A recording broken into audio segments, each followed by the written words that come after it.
Ça, c'est ma tente gonflable en forme de maison, achetée sur Temu, donc un site chinois. Je vis dedans depuis un peu plus de 4 mois au moment où je tourne cette vidéo. Si tu viens tout juste de découvrir la chaîne, salut, moi c'est Seb, je suis nomade avec une moto et une tente. Donc ma tente, c'est ma maison en fait. Je vis littéralement en tente. Ça fait de moi un très bon sujet de test pour ce genre de matériel parce que de par mon utilisation quasi permanente, excuse-moi, il y a du vent, je vais voir l'usure beaucoup plus tôt. La plupart des gens vont utiliser leur tente 3, 4, 6 semaines par an. Moi, c'est quasiment tous les jours, en moyenne 320, 330 jours par an. Et je me suis dit qu'il serait intéressant de faire un retour d'expérience sur cette tente. Donc que j'utilise, nous sommes toute fin juillet, je l'utilise depuis les derniers jours de mars, donc ça fait plus de 4 mois. Et à part quelques jours où je suis passé chez des abonnés, le reste du temps sur cette période, j'étais dans ma tente. Je l'ai installé, enlevé, j'ai passé des semaines dedans, je l'ai réenlevé, etc. Donc j'en suis pas à ma première installation. Comment ça se passe? Est-ce que tient le coup? Est-ce que j'ai eu des problèmes? Est-ce que je commence à voir des défauts qui pourraient éventuellement se révéler avec le temps? On va parler de tout ça. Dans les médias déjà, il faut que je l'installe. Le vent va me créer des petites difficultés, mais tu vas voir que même avec du vent, quelque part aujourd'hui ça tombe bien, ça se fait. Ça se fait, pas de souci. Allez, à l'attaque.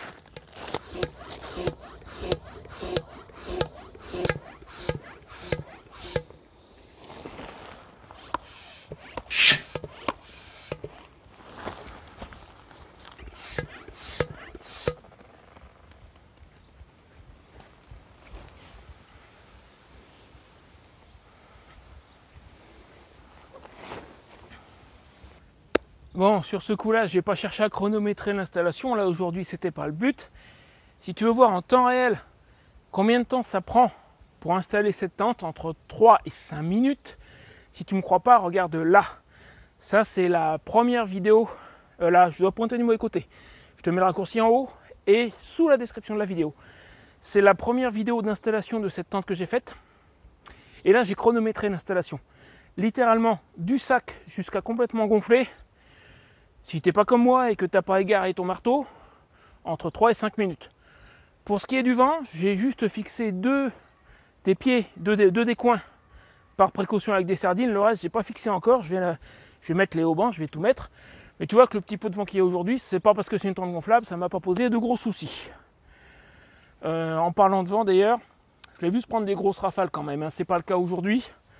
Mais j'ai vu la tente, la toile qui flotte. La structure à l'intérieur qui est en mode ouais, cool, tranquille, je me casse pas la tête. Et en gros, elle était comme ça. Alors, ce qu'on peut dire sur l'extérieur de cette tente. Attends, je vais quand même bien la fixer au sol avec les haubans. Je te fais faire le tour après. Il y a des petites choses à dire sur l'usure au bout de plus de 4 mois d'utilisation permanente. Ce qui pour toi correspondrait sans doute à 2-3 ans d'utilisation, hein, soyons bien d'accord. Je finis de bien l'installer, de bien la fixer au sol. Après, je te montre ça. Voilà qui est fait. Alors, à l'extérieur, il y a un signe d'usure en tout et pour tout, notable. Le reste, ça n'a sincèrement pas bougé. Tu vas remarquer là, à certains endroits, une décoloration. Et on peut la voir sur l'autre côté aussi. Attends, je vais faire le tour.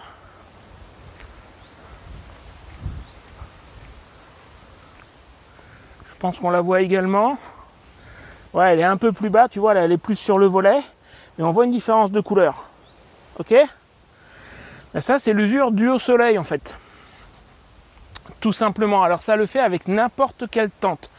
Sur l'avant ou l'arrière, ça va être moins flagrant. Pourquoi? Parce que cette tente, j'ai pris l'habitude de la couvrir avec un grand tarp. On en parlera tout à l'heure de lui. L'intérêt de ce tarp, c'est qu'il la protège contre les ultraviolets. Il est traité anti-UV.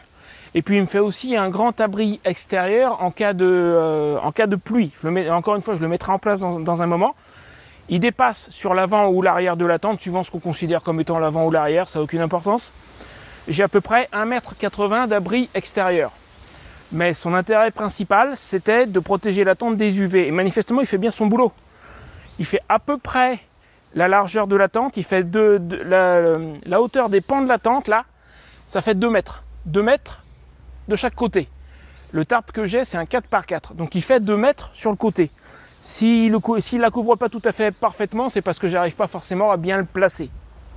Mais sans ça, en fait, ça là, c'est la couleur d'origine de la tente. Elle n'a pas passé parce que le soleil n'a pas fait son effet sur la partie qui est protégée par le tarp. En dessous, la couleur a un peu passé, la toile n'est pas encore fragilisée, mais ça viendra avec le temps. Par le passé, sur d'autres tentes, j'ai vécu presque 4 ans dans une moto-tente de chez Lone Rider, et j'ai perdu des toiles extérieures. La moto-tente, c'est une tente double paroi, donc il y a une toile extérieure et une partie interne. Et la toile extérieure, je la remplaçais tous les 12 à 14 mois à peu près, parce qu'elle finissait par se déchirer à cause de l'usure du soleil. Donc le fait que celle-ci se décolore, c'est pas étonnant en soi. Et pour le moment, il n'y a aucun souci, elle est toujours parfaitement solide, parfaitement étanche, il n'y a pas de problème. Mais bon, encore une fois, l'idée de la protéger avec un tarp n'est pas idiote. On a là la preuve que ça marche. Sans ça, à l'extérieur, honnêtement, il n'y a rien d'autre à dire. Il n'y a pas spécialement de traces d'usure. Tout fonctionne bien, tout marche bien. Alors, quand j'ai fait la première vidéo sur cette tente, il y en a qui m'ont dit c'est du gonflable, elle va te tomber dessus. C'est du gonflable chinois, elle va te tomber dessus. Jamais. Je n'ai presque jamais besoin de lui remettre de l'air après l'avoir installée. Les seuls cas où j'ai besoin de remettre un petit peu d'air, c'est pas qu'elle ait fui, pas du tout. C'est simplement que les jours d'été, notamment juillet, tu peux avoir une forte amplitude de température. Tu peux avoir 35 degrés dans la journée. Il y a eu des moments où elle était en plein cagnard où j'avais pas d'ombre. Dans la journée, 35 degrés, la nuit il fait 18. Or, l'air, ça se détend et ça se rétracte en fonction de la température. Quand il fait chaud, l'air se détend, donc il prend du volume. Quand il fait froid, il se rétracte. Dans cette tente, comme dans toutes les tentes de ce type d'ailleurs, il y a une valve automatique en cas de surpression. Donc les jours de canicule, elle va délester un petit peu d'air, et si le soir ou quelques jours plus tard la température retombe, l'air se contracte, et je sens que les boudins sont un petit peu mous, pas au point de tomber, ça n'a jamais été à ce point-là, mais juste en tâtant, je contrôle de temps en temps. S'il y a encore une fois une grande amplitude de température, il peut être nécessaire de lui remettre un petit peu d'air. Mais ça, c'est pas dû à une fuite, c'est juste dû au comportement normal de l'air et à la valve de protection. C'est très bien d'ailleurs, ça évite qu'il y ait une surpression dans les boudins. En dehors de ce cas-là, j'ai passé des périodes de 3-4 semaines après l'avoir installé sans avoir besoin de lui remettre de l'air. Donc au niveau étanchéité des boudins, il n'y a aucun souci. Maintenant, là où j'ai eu des petits problèmes, ça se passe à l'intérieur, c'est au niveau du sol. Bien, on va rentrer, je vais t'expliquer. C'est la chose que je regrette peut-être un petit peu sur cette tente. Mais en même temps, parce que le sol est un peu fin. Il est fonctionnel, hein, j'ai jamais eu d'eau dedans en soi, mais il est un petit peu fin. Après, pour moi qui voyage à moto, c'est pas plus mal, ça rend la tente plus légère. Et ça aurait été intéressant quand même qu'il soit plus épais, pas pour moi, mais pour tous les autres. Moi, je suis un cas un peu à part. Bien, on rentre à l'intérieur, je vais t'expliquer.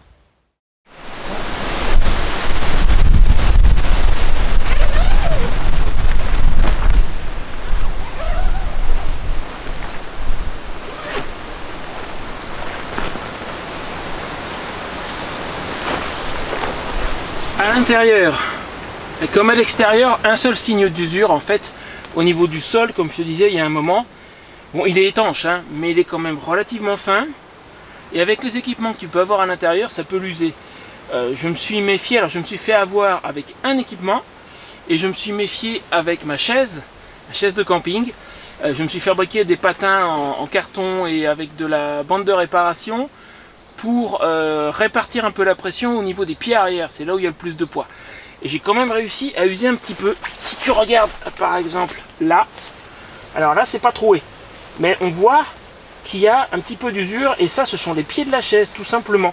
Il doit y en avoir à d'autres endroits parce que je suis pas toujours dans le même sens, donc je vais pas forcément réussir à les repérer. Globalement il tient bien ce sol, sauf là où il y avait la chaise et à un autre endroit. Alors là je vais repérer parce que j'ai réparé. tu peux peut-être voir que là, il y a un autocollant. C'est un autocollant pour... tu peux, d'ailleurs, si tu as une tente gonflable ou n'importe quel équipement gonflable, on trouve ça sur Amazon, sur Temu et compagnie. Ce sont des équipements pour des autocollants pour réparer les équipements gonflables. C'est étanche, ça tient l'eau. Et du coup, je m'en suis servi là pour réparer le sol de la tente parce que j'ai quand même réussi à faire un trou. Même la bâche en dessous est trouée. Et ça, en fait, c'est mon lit de camp. Ah ouais, alors pour que tu comprennes, il va falloir que je le sorte. Parce que c'est pas les pieds du lit de camp qu'on fait ça. C'est autre chose. Tiens, d'ailleurs, je viens de repérer que là, ça commence à s'user un petit peu. Il y a un tout petit trou, tu vois. Un tout petit trou de rien du tout. Ça aussi, c'est le lit de camp à cet endroit-là. Alors, du coup, avant de t'expliquer pour le lit de camp, déjà, on va réparer. Avant que ça ne soit complètement troué, parce que je pense que ça ne l'est pas. Et c'est abîmé, très clairement.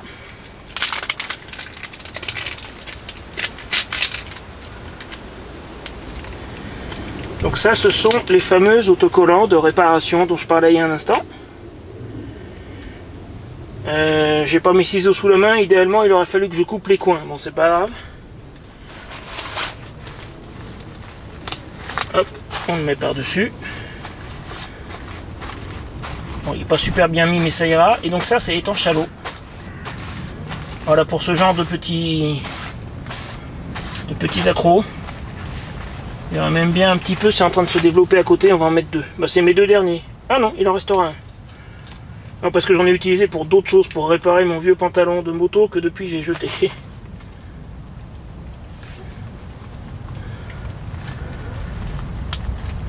Voilà. Ça, ce genre de petit accro, c'est pas dramatique. Et maintenant, comment est-ce que ça s'est produit, ça? Bah en fait, pour que je sois dans le champ de la caméra, ça serait bien, ou de celle-là, enfin bref. Mon lit de camp a des pieds qui tiennent avec la tension. C'est-à-dire qu'une fois qu'ils sont montés, tu as les montants du lit de camp qui viennent là, il y en a 8 des pieds au total. Et comme ça tient en tension, le dessous va s'arquer. Et en fait, moi j'avais peur que les pieds du lit de camp n'aillent abîmer la tente, donc j'ai mis, enfin avec l'aide de mon ami Christophe, on a mis des petits patins en moquette là, pour éviter que ça soit trop agressif, ça marche très bien.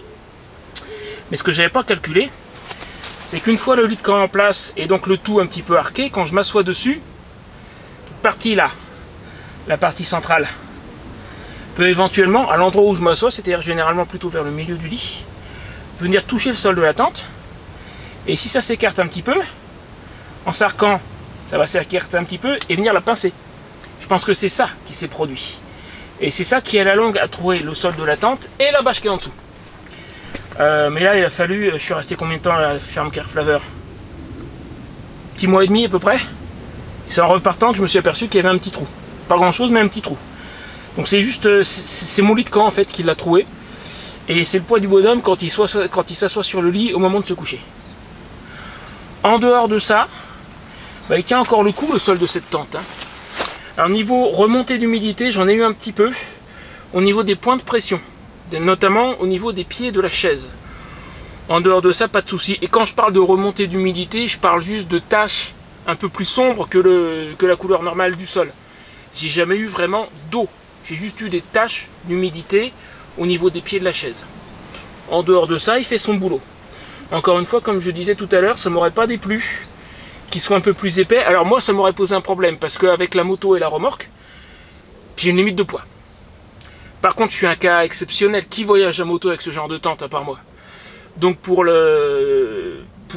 l'utilisateur lambda, ça aurait été intéressant qu'il soit un peu plus épais que ça quand même. Mais bon, globalement, il fait le boulot. Donc voilà, tu vois, niveau usure de la tente principale, au bout de plus de 4 mois à vivre dedans, bah, il n'y a pas grand-chose. Hein.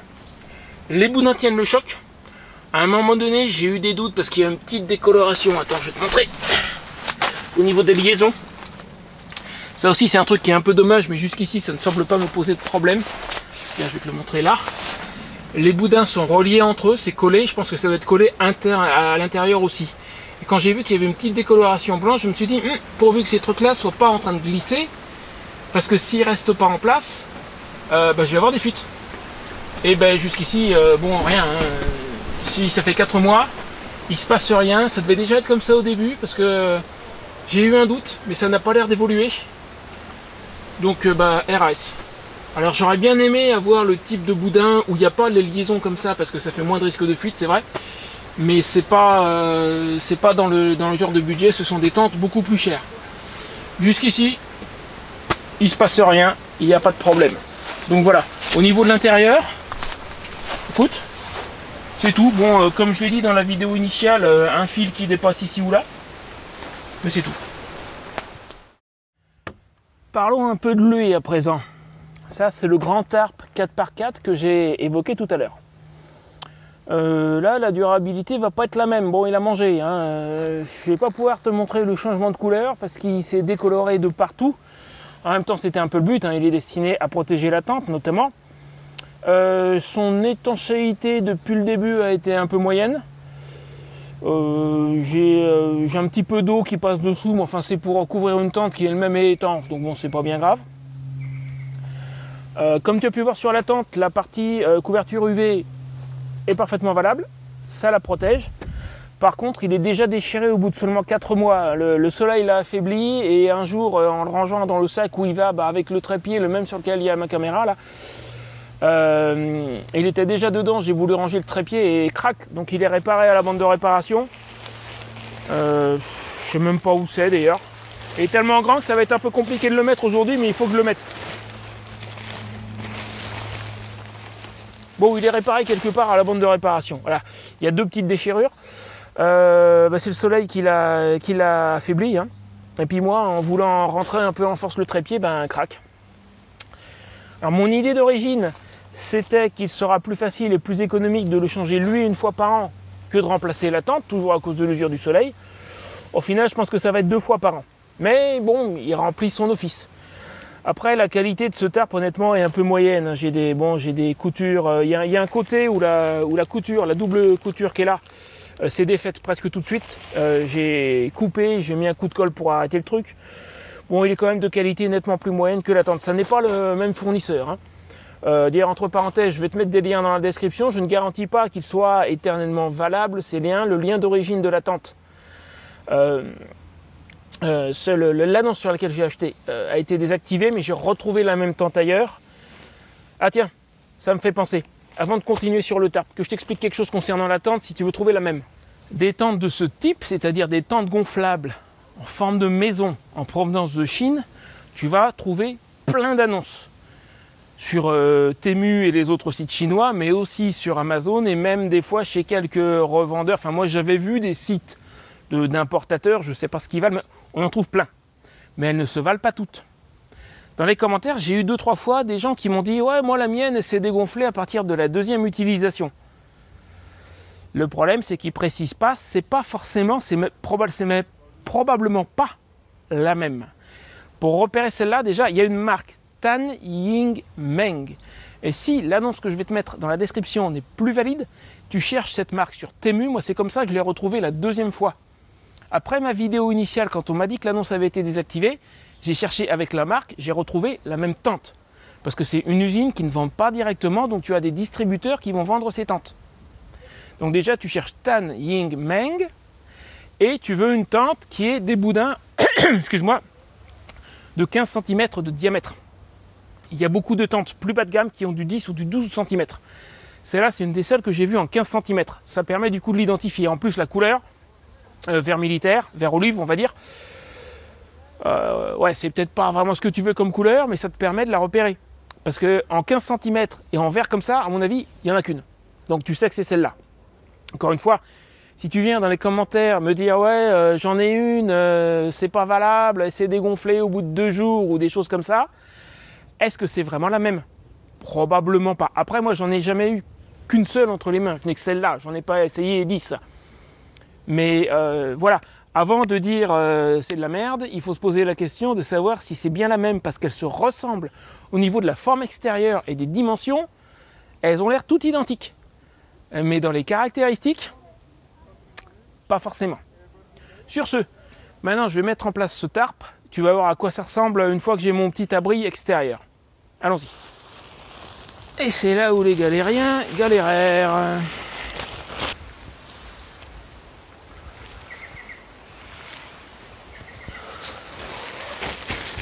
Hop.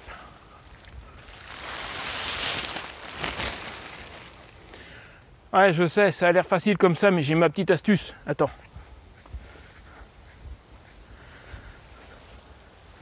Le truc, pour éviter qu'il se barre, parce qu'avant, même sans vent, juste il glissait sur les parois de la tente. Je l'attache de façon temporaire. Ça, après, je vais défaire. Il va être raccordé à la sardine qui est là. Mais en attendant, le temps de le placer, je l'attache. Ça évite qu'il puisse se barrer trop facilement.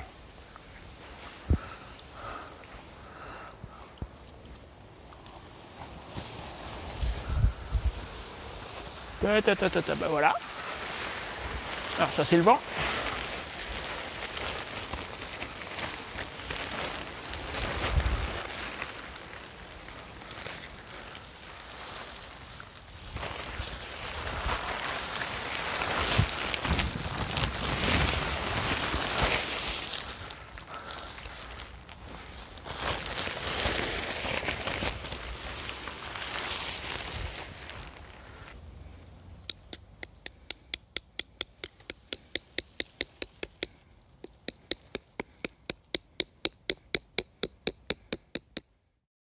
Alors, ce tarp, et oui, je sais, le décor a changé. L'autre jour, j'ai pas pu finir la vidéo. En fait, la pluie s'est invitée. Donc là, je suis de retour chez Thierry, dans la Marne. Quand j'ai commencé la première partie de la vidéo, tout ce que tu as vu jusqu'à présent, ça a été tourné chez Fred en Belgique, qui m'avait invité. Mais j'étais là-bas que pour 4 jours. Et comme sur le moment, je n'ai pas pu terminer cette vidéo, je me suis concentré sur ce que je pouvais faire là-bas en Belgique, sachant que j'allais pas y retourner et sachant que je pourrais finir celle-ci un peu plus tard. Entre parenthèses, il n'y a pas longtemps, j'ai publié une vidéo sur un jeu traditionnel belge, la Mijole, qui est passé un petit peu inaperçu. Et voilà, je te mets le raccourci en haut, je crois que ça doit être bras gauche si je dis pas de bêtises, et également sous la description de la vidéo. Si tu l'as pas vu, regarde là, tu verras, c'est bah, on se fend la gueule quoi. C'est un jeu tout simple, mais vraiment marrant. Et je pense que ça doit être encore plus marrant quand on est en groupe, genre 5 ou 6. Là, on était juste 2. Voilà, sur ce, je ferme la parenthèse. La raison pour laquelle le décor a changé, bah, y a des jours d'écart entre le début de la vidéo et maintenant. Donc ce tarp, bah pas terrible. Alors il remplit son office pour ce qui est du soleil, tu l'as vu. Il remplit son office pour ce qui est de la pluie. Puisque là, je peux me mettre là, je peux faire mon petit feu, je peux manger, globalement ça va. J'ai un petit peu d'eau qui passe quand même, et ce depuis le début. En fait, ça n'est pas un grand panneau de 4 mètres, ce sont plusieurs panneaux cousus ensemble, et les coutures sont thermosoudées. Et je soupçonne que là, au niveau de la thermosoudure centrale, il va y avoir des petits défauts, mais pas ici, plus loin, là où c'est au-dessus de la tente. Et régulièrement, quand il y a de grosses pluies, j'ai un petit peu d'eau qui va venir tomber sur le devant de la tente, mais c'est vraiment pas grand chose et c'est loin d'être très très gênant. Bon, par contre, c'est en quelque sorte un témoin de la qualité très moyenne de ce tarp. Accessoirement, en plus des petites déchirures qui sont là dessous, je vais te montrer dans un instant, qui sont là et qui sont de ma faute. Je t'ai dit, avec le trépied, en essayant de le rentrer dans le sac où il y avait déjà le tarp. Il a commencé à se déchirer à l'avant, ça c'est après que j'ai démarré le tournage de cette vidéo. Donc je l'ai réparé avec de la bande de réparation. C'est du temporaire. Bon, après c'est un tarp ultra léger, il est très très fin, plus fin que le 3 par 3 mètres que j'avais avant, que j'ai laissé à la ferme Carflaveur d'ailleurs, qu'il faudra que je donne à quelqu'un, au passage peut-être lors de la rencontre abonnée. Dans quelques semaines, les 23 et 24 août, je te le rappelle, à tout hasard, tu as le lien pour t'inscrire gratuitement à la rencontre, avec tous les détails, dans la description de la vidéo et dans le commentaire épinglé. Donc peut-être que je donnerai mon 3 mètres, qui est beaucoup plus épais, celui-ci est très fin. Après, encore une fois, moi qui voyage à moto, avoir un tarp très fin, ça m'arrange. Mais ça fait peut-être qu'il est moins durable. À l'origine, je me disais, il faudra le changer une fois par an plutôt que de changer la tente. 2 fois par an. À mon avis, celui-là, donc je l'utilise depuis la fin du mois de mars. Il va finir l'été. Quand je serai à la ferme fin août, je vais en commander un autre. Je compte partir de la ferme genre mi-septembre. Le tarp neuf, je vais le garder de côté. En partant en septembre, celui-là, je pense que ça va être poubelle. Et je partirai avec le tarp neuf du même modèle, parce que du coup, des grands 4 mètres de côté, avec œillet renforcé, puisque celui-ci, alors il n'a pas des œillets partout, mais au niveau central notamment, tu as des œillets et ils sont renforcés, ce qui fait que la toile ne se déchire pas. J'ai déjà eu une fois un tarp avec des œillets pris directement sur la toile, et ça je te garantis que ça se déchire très vite. Et donc un grand 4 mètres avec des œillets renforcés, il n'y en a pas 50. Et encore une fois, celui-ci étant fin, il est relativement léger, ça m'arrange. Après ça vaut, alors c'est aussi du Temu, hein, ça vaut quelque chose comme je crois 20 ou 25 euros. Bon, s'il faut le changer 2 fois par an, on le changera 2 fois par an. Voilà. Bon, pour ce qui est du tarp, c'est pas la panacée universelle, mais globalement il fait son boulot. C'est un tarp sacrificiel, on va dire. Il est là pour prendre les coups, notamment du soleil, à la place de la tente, et ça marche. Il est aussi là pour me protéger les jours de pluie, que je puisse être dehors, faire mon petit feu, manger dehors, et ça marche. En parlant de faire mon petit feu, la semaine prochaine, il va y avoir un test d'un réchaud à bois qu'on m'a envoyé, fourni par une société française. Donc abonne-toi si tu n'es pas abonné, je pense que ça va être quelque chose d'intéressant. De toute façon, mon vieux réchaud à bois, il fallait que je le remplace. Il commence à se faire vieux. Là, j'ai quelque chose de beaucoup plus compact. Et quand tu voyages de façon légère et compacte, à moto, à vélo, à pied, avoir des choses qui prennent pas de place, c'est intéressant. Donc ça, c'est pour la semaine prochaine. Bon ben ça y est, ça pleut, je sais pas si tu peux l'entendre tomber sur le tarp, c'est une petite pluie fine, m'en fiche. Je suis bien à l'abri, j'ai de la place, impeccable, c'est tant que ça rentre pas en oblique. Bref, en conclusion, cette tente, bon choix ou pas? Comme tu as vu, comme je t'ai expliqué, elle tient le choc, elle tient le coup. Honnêtement, je suis très content de mon choix. Après, pour moi, ça a toujours été du temporaire. Je vise toujours la mini caravane pliante. Mais mini caravane pliante, c'est quelque chose que dans les médias, je ne pouvais pas avoir. En attendant, cette tente, plus le tarp, c'était quelque chose d'accessible, de fonctionnel. Franchement, j'en suis très content. Elle tient le coup, il n'y a pas de grande marque d'usure. Bon choix, sans aucun doute. Pour rappel, j'ai pas d'affiliation avec le constructeur ou avec un distributeur ou quoi que ce soit, j'ai rien à gagner. Si tu en veux, tu as toutes les infos dans la description, mais moi, en dehors de ce que je vais gagner par la vidéo, ça ne me rapporte strictement rien.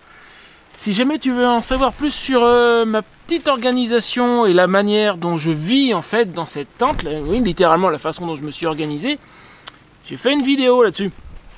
C'était juste après avoir reçu la tente. J'ai dû improviser, réfléchir, déterminer comment j'allais m'y prendre. Je te la mets juste là, à mon avis, elle va te plaire. Voilà. Sur ce, n'oublie pas de t'abonner si ce n'est pas déjà fait, et je te dis à très bientôt. La semaine prochaine, l'heure est chaud.